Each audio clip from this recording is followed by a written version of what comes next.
জনগণ সাড়া দিয়েছে। আজকের এই জনসভায় জনগণ সাড়া দিয়েছে।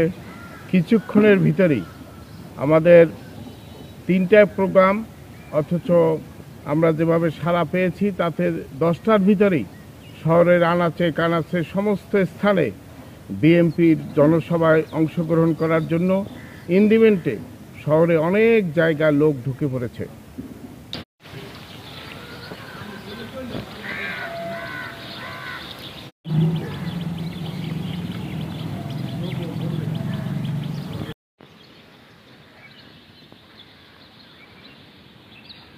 দেশ জুড়ে তোলপাড় ওয়ালটন ফ্রিজ কিনে আপনিও হয়ে যেতে পারেন মিলেনিয়ার। জেলা বিএনপির উদ্যোগে আজকের যে এই জনসভায় আমরা মনে করি আমাদের টোটাল জেলা থেকে যে লোক আসবে তাতে লক্ষাধিক লোকের সমাগম হবে।